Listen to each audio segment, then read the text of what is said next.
Hello friends, welcome back to your YouTube channel.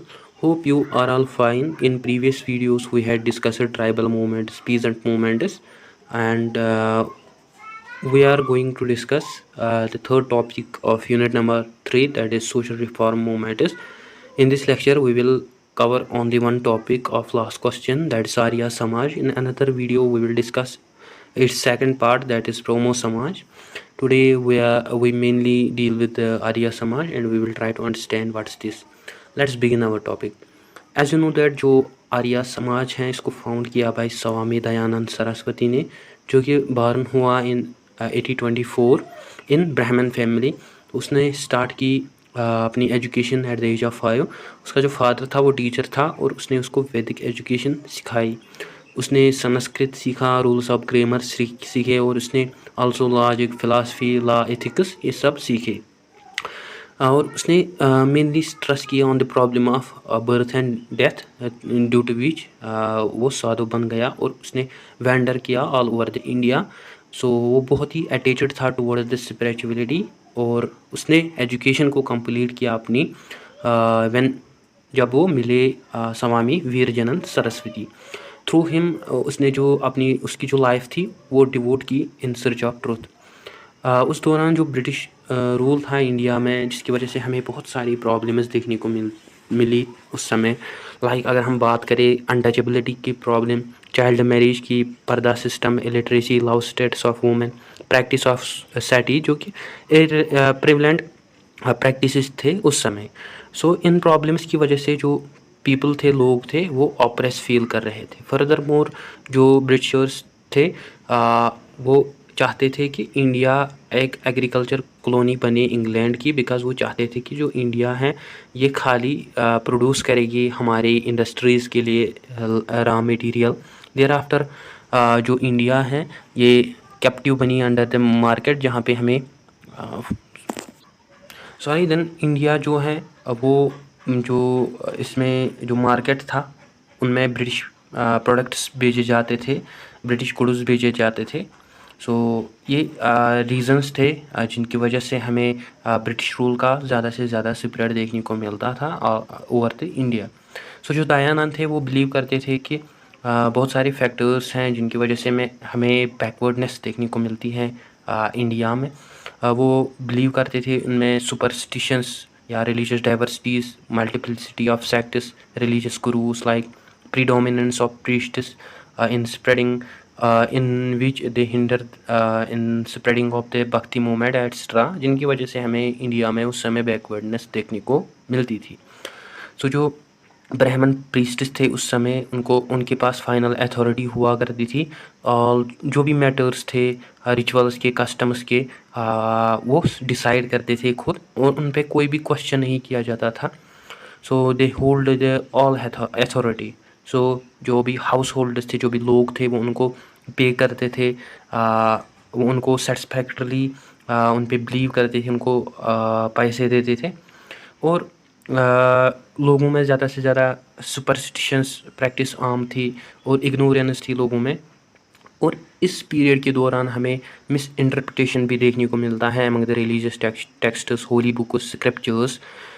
सो क्या हुआ कि जो भी क्लिवर पंडित होता था वो अपनी own description, meaning, invention add करता था रिलीजियस स्क्रिप्चर्स, टेक्स्ट्स में, ताकि वो फुलफिल कर सकें इंटरेस्ट ऑफ दियर ग्रुप्स, जिन्हें हम ऋषि भी कहते थे।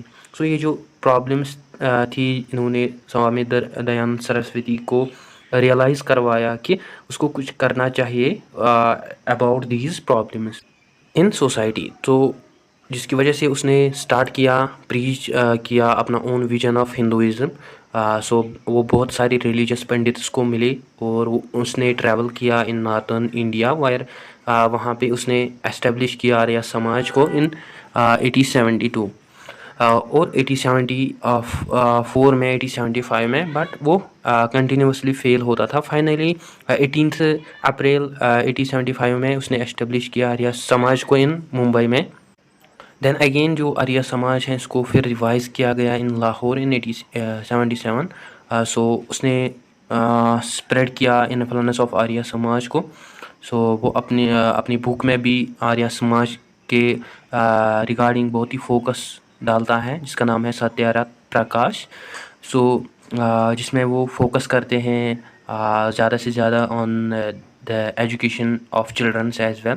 वो बिलीव करते थे कि जो पेरेंट्स हैं उनकी ये मेन ड्यूटी है कि वो अपनी चिल्ड्रंस को एजुकेशन दें और उनको सोशलाइज करें अच्छी तरीके से।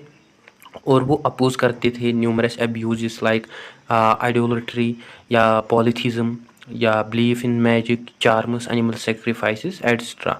सो जो दयानंद थे वो आल्सो रिजेक्ट करते थे concept of single religion, that's monoism, but वो एक्सेप्ट करते थे डॉक्ट्रिन ऑफ कर्मा, बट वो रिजेक्ट करते थे थ्योरी ऑफ डेस्टिनी। और वो आल्सो अपोज करते थे ब्राह्मण प्रीस्ट क्लास को in spiritual and social life in Hindus. So इसके अलावा वो रिजेक्ट करते थे बिलीफ दैट जो प्रीस्ट्स हैं वो एक्ट करते हैं एज इंटरमीडिएटर्स ऑफ गॉड। वो टोटली इसके अपोज था। साइड दैट वो अपोज करता था कास्ट सिस्टम को, जो कि उस समय हमें देखने को मिलता था, और वो मगर बिलीव करता था वर्ना सिस्टम पे। इसके अलावा वो विडो रीमैरिज के फेवर में था और वो अगेंस्ट था चाइल्ड मैरिज के। सो उसने बहुत सारे स्टेप्स लिए वो हिंदूज़ को रिक्लेम बैक करे जिन्होंने कन्वर्ट किया था अदर रिलीजन्स में थ्रू शुद्धि सेरेमनी, जो कि एक सेरेमनी है प्योरिफिकेशन की, जिसे हम सेरेमनी ऑफ प्योरिफिकेशन भी कहते हैं। बिसाइड्स दैट जो दयानंद है वो स्लोगन देता है go back to Vedas for revival of Vedic learning, purity, religion etcetera.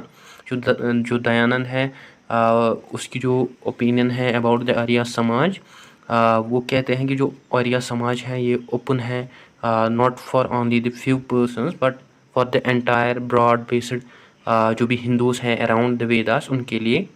So जो आर्य समाज हैं उसके अकॉर्डिंग ये एक्ट करेगा as a centre of Hinduism, जिसमें जो लेक्चर्स दिए जाते थे लोगों को about the history of Aryan people, Vedic revelation या doctrine of God, soul, ethics and upliftment of nation. So ऐसी मेन इंस्ट्रूमेंट्स को सिखाया जाता था इन दयानंद टीचिंग। सो वो कहते थे कि जो हर एक समाज हैं, वेदर विलेज हो, टाउन हो, सिटीज़ हो, उनको हमें कंसिडर करना चाहिए एज ए यूनिट। सो जो बेसिक प्रिंसिपल्स हैं आर्य समाज के उनको फर्स्ट डिफ़ाइन किया गया इन बॉम्बे इन 1875, जो कि जिसमें हमें उस समय 28 रूल्स देखने को मिलते थे, जो कि एड्रेस करते थे socio religious, educational and organisational matters के। सो ये जो रूल्स थे ये बहुत ही डिटेल में थे और इनको बहुत ही मुश्किल होता था याद करना। फर्दर इन 1877 एट लाहौर इन रूल्स को अगेन रिवाइज किया गया, फिर उनको रिप्लेस किया गया टू 10। सो जिनको अप्रूव किया बाय दयानंद सरस्वती। जो फर्स्ट 2 रूल्स हैं ये रिलेट करते हैं विद गॉड, और जो थर्ड है वो रिलेट करता है विद द वेदास। तो जो बेसिक कंसेप्ट है आर्य समाज का वो बेस्ड अपॉन है वेदास एंड गॉड पे। सो अगर हम इन 10 प्रिंसिपल्स की बात करें, फर्स्ट जो प्रिंसिपल है वो है गॉड जो है ये प्राइमरी सोर्स है ऑल नॉलेज के, वेट एवर जो भी हैपन, मतलब जो भी हो रहा है उसको हम अंडरस्टैंड कर सकते हैं थ्रू नॉलेज। सेकंड जो है वो है गॉड जो है ये ऑल ट्रूथ है, ऑल नॉलेज है, ऑलमाइटी है, इमॉर्टल है, और क्रिएटर है यूनिवर्स का, और वर्दी है फॉर द वर्शिप। इसी तरह जो थर्ड है वो ये है कि जो वेदास हैं ये all the source of knowledge है। सो ये ड्यूटी है आर्यास की कि वो स्टडी करे, प्रोपेगेट करे वेदास को। फोर्थ जो है वो है आर्या जो है उसको रेडी होना चाहिए कि वो एक्सेप्ट करे ट्रुथ को और वो अपोज करे अनट्रुथ को। फिफ्थ जो है हर एक एक्शन को परफॉर्म करना अकॉर्डिंग टू द धर्मा और डिस्टिंग्विश करना between what is right and what is wrong. Six जो है वो है एम ऑफ समाज जो होनी चाहिए वो होनी चाहिए towards the promote of wellbeing among the material, spiritual, social forms of the world। Seventh जो है हर एक पर्सन को ट्रीट करना चाहिए with love, justice, richness etcetera. जो एट्थ है वो है हमें जो इग्नोरेंस है उसको एरेडिकेट करना चाहिए और मोर एंड मोर ज़्यादा से ज़्यादा नॉलेज को स्प्रेड करना चाहिए। नाइन्थ जो है हर एक को प्रोग्रेस करनी है, upliftment of others and by helping them. Tenth जो है वो है जो सोशल वेलबींग है उसको हम प्रमोट कर सकते हैं अमंग ऑल द इंडिविजुअल्स, और हर एक फ्री है कि वो अपनी ओन वेलफेयर के लिए काम करे। सो जो आर्य समाज है ये आल्सो रिफ्लेक्ट करता है on social ideas of Vedas.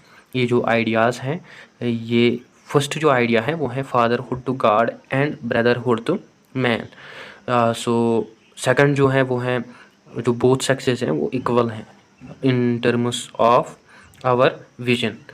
Third जो है provision of justice to all, हर एक को जस्टिस मिलने चाहिए। फोर्थ जो है इक्वल अपॉर्चुनिटी हर एक को मिलनी चाहिए। इसी तरह जो फिफ्थ है वो है हमें लव और चैरिटी देनी चाहिए हर एक को। इसी अपार्ट फ्रॉम जो सोशल और रिलीजियस रिफॉर्म्स हैं उसमें भी आर्य समाज ने आल्सो इम्पोर्टेंट रोल प्ले किया। उसमें भी आर्य समाज इन फ्रंट में रहा in political movements as well. So जिसमें जो दयानंद हैं उसने बहुत ही इम्पोर्टेंट रोल किया in the political awakening of the country. So जो आर्य समाज हैं इसने ग्रेट लीडर्स प्रोड्यूस किए सच एज लाला हंसराज, पंडित गुरुदत्त, लाला लाजपत राय। इसके अलावा जो दयानंद सरस्वती हैं उसने पॉलिटिकल स्लोगन दिया like India for Indians. So जो आर्य समाज है इसने बहुत ही इम्पोर्टेंट रोल प्ले किया to bring various changes among the Indian society. So guys ये था आज का हमारा टॉपिक। आई होप आपको अच्छे से क्लियर हुआ होगा। Don't forget to share, like and subscribe to discipline talk channel. Thank you for watching.